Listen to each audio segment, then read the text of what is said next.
और हम लोग नेक्स्ट टॉपिक पर आते हैं। बोर्ड पर सारा टॉपिक लिखा हुआ है, ध्यान दीजिए। हम लोग का बोर्ड पर कुछ ग्राफ दिया गया है। 3 ग्राफ बोर्ड पर बने हुए हैं। पहला पॉइंट, ये जितने भी 3 ग्राफ दिए गए हैं, फर्स्ट, सेकंड, थर्ड, ये पहला पॉइंट, ये तीनों ग्राफ एक्सपेरिमेंटल डाटा का प्लॉटिंग है। तो ये जो कर्व दिया गया है वो एक्सपेरिमेंटल डाटा का प्लॉटिंग है। हम लोग एक कर्व पहले पढ़े थे, एडजॉर्प्शन आइसोथर्म, दूसरा नाम दिया गया एडजॉर्प्शन आइसोबार, और तीसरा नाम दिया गया एडजॉर्प्शन आइसोस्टीयर। तो ध्यान दीजिए, 3 वेरिएबल, एक हो गया हम लोग का x/m, या बोला जाए तो अमाउंट, शॉर्ट में लिख दें, दूसरा टेम्परेचर और तीसरा प्रेशर। एक एक कर टेम्परेचर कांस्टेंट तो उसको आइसोथर्म कहेंगे, प्रेशर कांस्टेंट उसको आइसोबार कहेंगे। तो एडजॉर्प्शन आइसोथर्म की बात किया जाए तो ग्राफ किसके बीच में था? तो amount of substance adsorbed versus pressure का कर्व एट कांस्टेंट टेम्परेचर पर। तो अमाउंट वर्सेस प्रेशर का कर्व कांस्टेंट टेम्परेचर पर, उसको एडजॉर्प्शन आइसोथर्म बोला जाता है। वैसे ही बोला जाए amount of substance adsorbed versus temperature का कर्व, तो amount of substance adsorbed versus temperature का कर्व एट कांस्टेंट प्रेशर, उसको एडजॉर्प्शन आइसोबार कहते हैं। पढ़िए यहां पर, a graph of x/m, amount of substance adsorbed per unit mass versus temperature at constant pressure पर is known as adsorption isobar। तो ध्यान दीजिए, ये 2 ग्राफ दिए गए हैं, x/m वर्सेस टेम्परेचर। इस ग्राफ में किसी भी पॉइंट पर चले जाएंगे, प्रेशर क्या है? कांस्टेंट है। इस कर्व में भी किसी भी पॉइंट पर चले जाएंगे, प्रेशर कांस्टेंट है। दोनों ग्राफ एक्सपेरिमेंट के बेसिस पर दिए गए हैं, एक्सपेरिमेंटल डाटा का प्लॉटिंग है।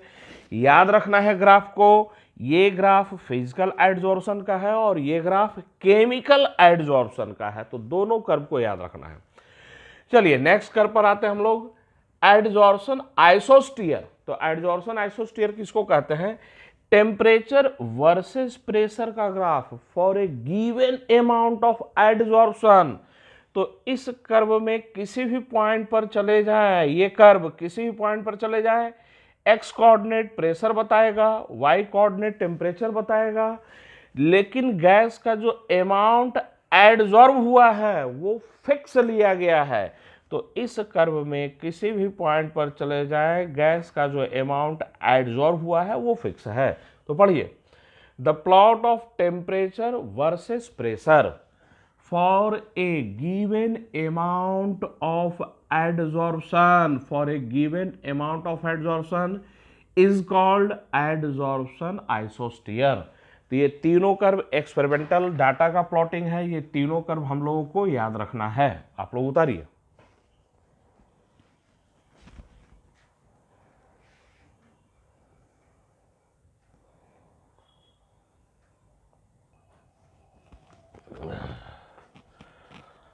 और हम लोग नेक्स्ट टॉपिक पर आते हैं। नेक्स्ट टॉपिक पढ़िए, कौन सा है? Adsorption from solution phase, liquid medium में एडजॉर्प्शन के। तो लिक्विड मीडियम में एडजॉर्प्शन के यहां पर 3 एग्जाम्पल दिए गए हैं, 1 बाय 1।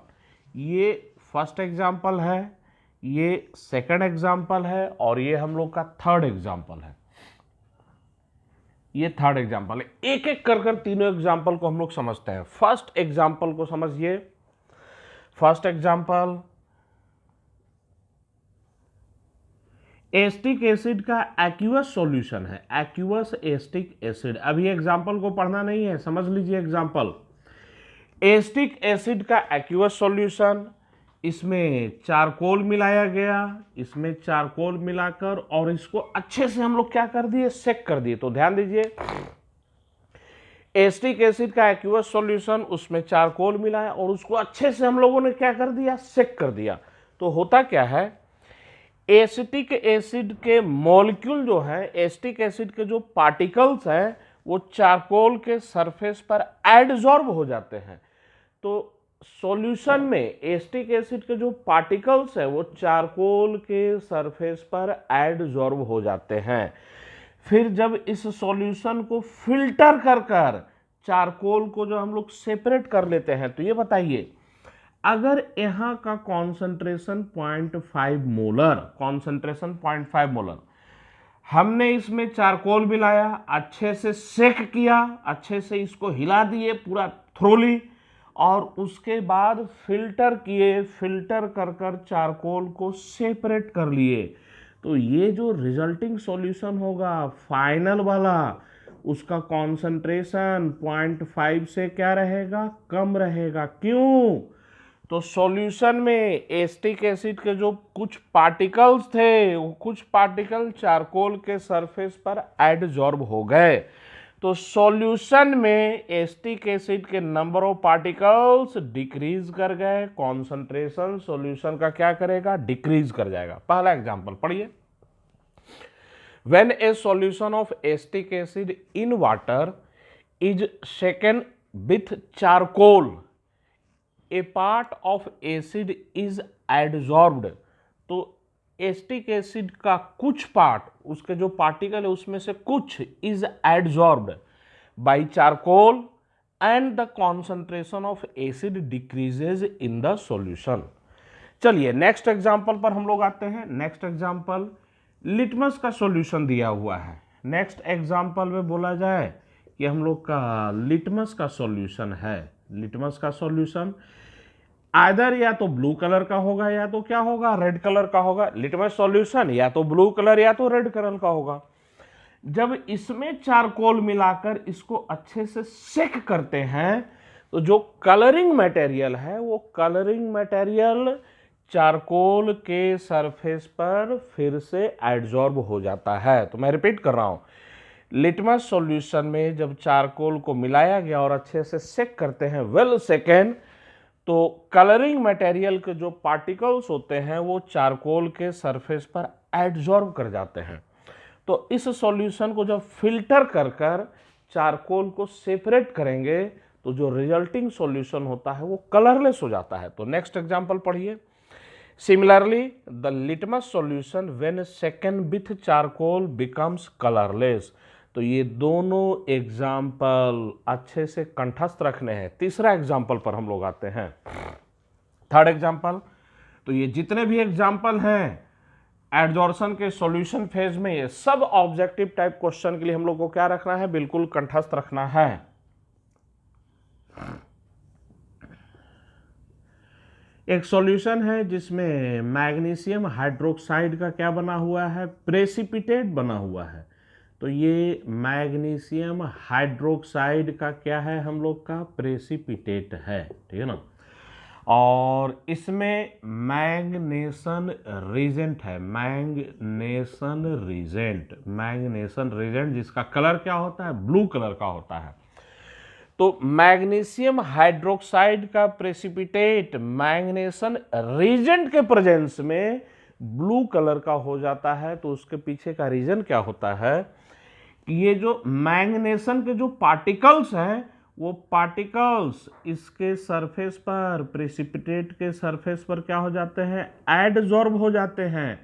तो प्रेसिपिटेट के सरफेस पर मैग्नेशन के जो पार्टिकल्स हैं वो एडजॉर्ब हो जाते हैं, और प्रेसिपिटेट का कलर कैसा हो जाता है, तो ब्लू कलर का हो जाता है। तो पढ़े सेंटेंस को। The precipitate of magnesium hydroxide attains blue colour when precipitated in presence of magneson reagent. Reason क्या है, the colour is due to adsorption of magneson. तो मैग्नेशन के जो पार्टिकल्स होते हैं जिसका ब्लू कलर होता है, वो मैग्नीशियम हाइड्रोक्साइड के प्रेसिपिटेट पर क्या हो जाता है, एडजॉर्ब हो जाता है।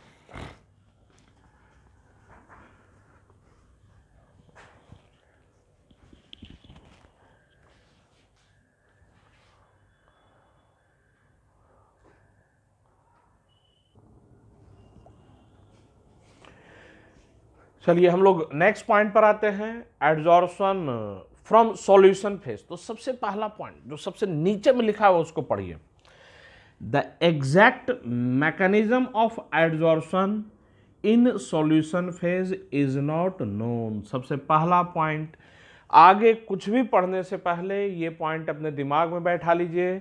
सॉल्यूशन फेज में जो एडजॉर्प्शन हो रहा है उसका एग्जैक्ट मैकेनिज्म आज तक साइंटिस्ट लोगों को पता नहीं है। तो मैं फिर से रिपीट कर रहा हूं, सॉल्यूशन फेज में जो भी एडजॉर्प्शन हो रहा है उसका एग्जैक्ट मैकेनिज्म अभी भी पूरा अच्छे से पता नहीं है। लेकिन हाँ, एक्सपेरिमेंट के बेसिस पर जो ऑब्जर्वेशन मिले हैं, तो एक्सपेरिमेंटल ऑब्जर्वेशन के बेसिस पर कुछ पॉइंट्स हम लोग जो जानते हैं उसी पॉइंट्स को लिखा गया है। तो 4 पॉइंट्स यहां पर दिए गए हैं, सब एक्सपेरिमेंटल बेसिस पर पढ़िए। The following observation has been made from solution phase. तो ये कुछ ऑब्जर्वेशन पाए गए हैं एक्सपेरिमेंट के बेसिस पर। पहला ऑब्जर्वेशन पढ़िए। The extent of adsorption decreases with increase of temperature. Temperature increase करने पर सब्सटेंस का जो भी अमाउंट एडजॉर्ब हुआ है वो क्या होता है, डिक्रीज करता है। तो मैं रिपीट कर रहा हूं, extent of adsorption decreases from increase of temperature. Second में आते हैं, सेकंड में क्या बोला गया, the extent of adsorption increases with an increase of surface area. तो ये कॉमन फिनोमेना है भाई। एडजॉर्प्शन कहां पर हो रहा है, सरफेस पर हो रहा है। अब सरफेस एरिया जितना ज्यादा होगा एडजॉर्प्शन भी उतना ही ज्यादा होगा। तो ये कॉमन पॉइंट है। The extent of adsorption increases with an increase of surface area of adsorbent. चलिए थर्ड पॉइंट पर आते हैं हम लोग।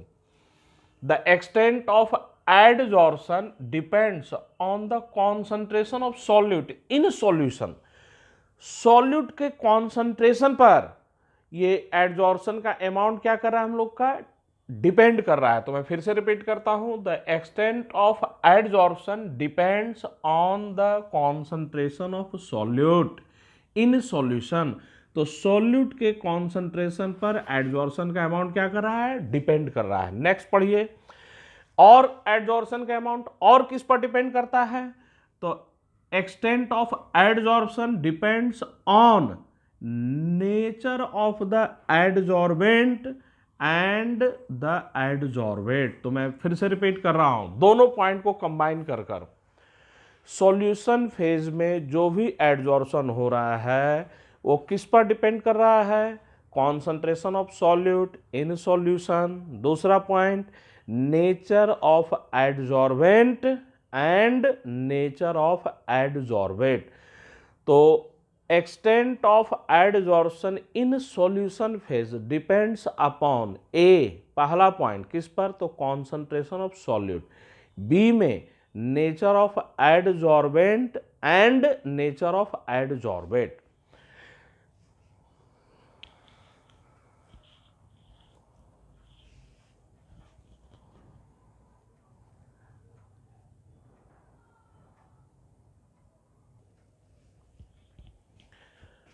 तो सॉल्यूशन फेज में जो भी एडजॉर्प्शन हो रहा है उसका एग्जैक्ट मैकेनिज्म तो हम लोगों को नहीं पता है, लेकिन फ्रेंडलिक इक्वेशन अप्रोक्सीमेट बिहेवियर को क्या करता है, डिस्क्राइब करता है इन सॉल्यूशन फेज में। फिर से रिपीट कर रहा हूं, फ्रेंडलिक ने जो इक्वेशन दिया वो इक्वेशन सॉल्यूशन फेज में एडजॉर्प्शन को अप्रोक्सीमेटली क्या करता है, डिस्क्राइब करता है।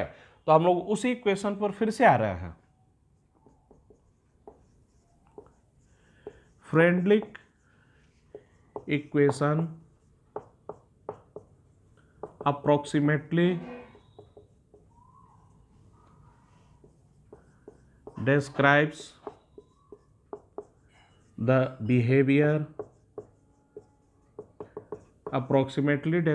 the behavior of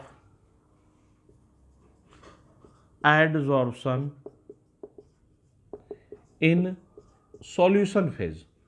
तो सॉल्यूशन फेज में फ्रेंडलिक इक्वेशन एडजॉर्प्शन के बिहेवियर को अप्रोक्सीमेटली डिस्क्राइब करता है। फ्रेंडलिक इक्वेशन आ जाइए, क्या था हम लोग का, x by M equal to K P की पावर 1/n। यहां पर ध्यान दीजिए, अब यहाँ पर जो प्रोसेस हो रहा है सॉल्यूशन फेज में, तो यहाँ पर हम लोग प्रेशर नहीं लेंगे, यहाँ पर हम लोग क्या लेंगे, कॉन्सेंट्रेशन लेंगे।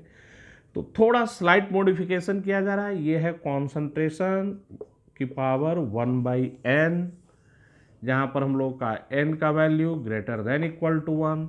ये जो c है ये हम लोग का इक्विलिब्रियम कॉन्सेंट्रेशन, ये हम लोग का इक्विलिब्रियम कॉन्सेंट्रेशन है। तो सर यहाँ पर इक्विलिब्रियम कॉन्सेंट्रेशन का मतलब क्या है, तो यहाँ पर इक्विलिब्रियम कॉन्सेंट्रेशन का मतलब वो कॉन्सेंट्रेशन जब एडजॉर्प्शन कंप्लीट हो चुका है। तो एडजॉर्प्शन कंप्लीट होने के बाद जो कॉन्सेंट्रेशन है उसी को हम लोग क्या बोल रहे हैं, equilibrium concentration. That is concentration after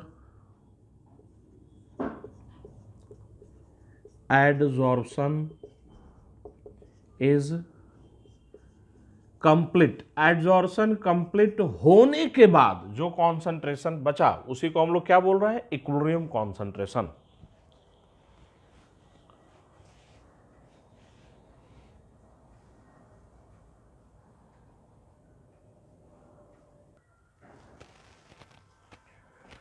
चलिए नेक्स्ट टॉपिक को हम लोग समझते हैं। नेक्स्ट टॉपिक क्या है हम लोग का, एक्टिवेशन ऑफ एडजॉर्बेंट।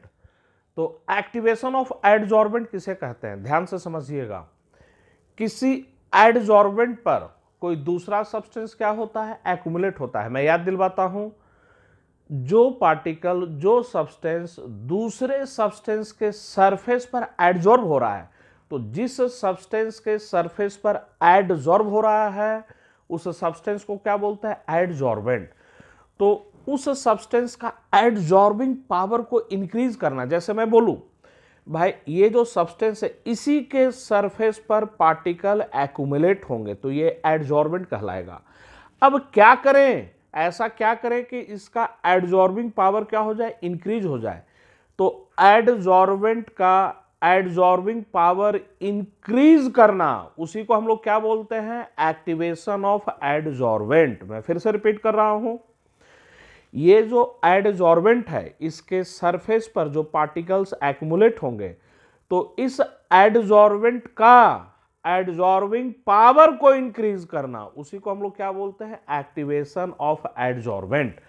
तो एडजॉर्बेंट के एडजॉर्बिंग पावर को इंक्रीज करना उसी को क्या बोला जाता है, एक्टिवेशन ऑफ एडजॉर्बेंट। कैसे करते हैं, तो दो मेन मेथड दिए गए हैं, समझिएगा। Metallic adsorbents are activated by mechanical rubbing. बिल्कुल इसको आराम से समझ सकते हैं। जैसे मैं बोलूं कि भाई ये हम लोग का किसी मेटल का बना हुआ है, तो मेटल का सरफेस जितना स्मूथ होगा, मैं फिर से रिपीट कर रहा हूं, मेटल का सरफेस जितना स्मूथ होगा उतने ही चांसेस क्या होंगे, कम होंगे एडजॉर्ब होने के। और मेटल के सरफेस को जितना रफ या खुरदरा कर दिया जाए, फिर से मैं रिपीट कर रहा हूं, मेटल का सरफेस जितना ही स्मूथ होगा उसके सरफेस पर एक्युमुलेट होने के, एडजॉर्ब होने के चांसेस थोड़े कम हो जाएंगे। लेकिन अगर मेटल के सरफेस को थोड़ा रफ कर दिया जाए, थोड़ा खुरदरा कर दिया जाए, तो एडजॉर्ब होने के चांसेस क्या हो जाएंगे, बढ़ जाएंगे। अब ध्यान दीजिए, ऐसे मेटल को रब कर कर किसी दूसरे सब्सटेंस है, रब कर कर इसको क्या कर दिया जाए, रफ बना दिया जाए, तो ये मैकेनिकल रबिंग हुआ। ऐसे रब कर कर अगर मेटल के सरफेस को रफ बना दिया जाए तो उस सरफेस का, उस मेटल का एडजॉर्बिंग पावर क्या हो जाएगा, इंक्रीज कर जाएगा। तो मैकेनिकल रबिंग, ये जो इस तरीके से हम लोग रबिंग कर रहे हैं इसी को हम लोग क्या बोल रहे हैं, मैकेनिकल रबिंग। तो इस तरीके से करने से क्या होगा, मेटल का सरफेस थोड़ा रफ हो जाएगा। तो पहला पॉइंट फिर से पढ़ते हैं, मेटालिक एडजॉर्बेंट्स आर एक्टिवेटेड या उसका एडजॉर्बिंग पावर इज इंक्रीज्ड बाय, कैसे, तो बाय मैकेनिकल रबिंग। दूसरा, अगर इसी मेटल को छोटे छोटे टुकड़ों में हम लोग काटते चले, कट करते चले स्मॉलर पीसेस में, तो जैसे जैसे स्मॉलर पीसेस में कट करेंगे सरफेस एरिया क्या होगा, बढ़ेगा। सरफेस एरिया बढ़ेगा तो एडजॉर्बिंग पावर भी क्या होता जाएगा, इंक्रीज करता जाएगा। क्यों भाई, पार्टिकल्स कहाँ एडजॉर्ब हो रहे हैं, सरफेस पर, और सरफेस एरिया जितना ज्यादा एडजॉर्बिंग पावर भी उतना ही क्या होगा, ज्यादा होगा। तो सेकंड पढ़िए, to increase the adsorbing power, to increase the adsorbing power, of adsorbent, they are subdivided into a smaller pieces. इसका फायदा क्या हुआ, स्मॉलर पीसेस में सब डिवाइड करने से सरफेस एरिया इंक्रीज कर जाएगा, सरफेस एरिया जितना ज्यादा एड्जॉर्प्शन उतना ही ज्यादा होगा, एड्जॉर्बिंग पावर इंक्रीज कर जाएगा। चलिए नेक्स्ट एक छोटा सा टर्म है ऑक्लूजन। ऑक्लूजन किसे कहते हैं, तो एक स्पेशल नाम दिया गया है। बोला जाए ये हम लोग का कोई मेटल है, इस मेटल के सरफेस पर गैस के पार्टिकल्स जो एड्जॉर्ब हो रहे हैं उसी को हम लोग क्या बोलते हैं, ऑक्लूजन। तो मैं फिर से रिपीट कर रहा हूं, adsorption of gases on the surface of metal is called occlusion. तो एक स्पेशल नाम दिया गया, गैस के पार्टिकल्स मेटल के सरफेस पर जो एड्जॉर्ब करते हैं उसी को क्या बोला जाता है, ऑक्लूजन। पढ़िए, the adsorption of gases on the surface of metals is called occlusion. तो आज के वीडियो में इतना ही। नेक्स्ट वीडियो में जब हम लोग मिलेंगे तो एड्जॉर्प्शन से रिलेटेड कुछ न्यूमेरिकल प्रॉब्लम्स बताया जाएगा, और उन न्यूमेरिकल प्रॉब्लम को करने के बाद हम लोग सरफेस केमिस्ट्री के दूसरे पार्ट पर आ जाएंगे, कोलॉइड। हम लोग का सरफेस केमिस्ट्री 3 पार्ट में बटा हुआ है, मैंने शुरू में ही बताया था। एक पार्ट एड्जॉर्प्शन का है, दूसरा पार्ट कोलॉइड का है, और तीसरा पार्ट कैटलिस्ट का है। एड्जॉर्प्शन वाला पार्ट हम लोग का कंप्लीट हो चुका है, कुछ न्यूमेरिकल प्रॉब्लम्स बचे हुए हैं, वो न्यूमेरिकल प्रॉब्लम्स हम लोग नेक्स्ट वीडियो में करेंगे, और न्यूमेरिकल प्रॉब्लम्स करने के बाद हम लोग कोलॉइड को स्टार्ट भी कर देंगे। तो हम लोग मिलते हैं नेक्स्ट वीडियो में।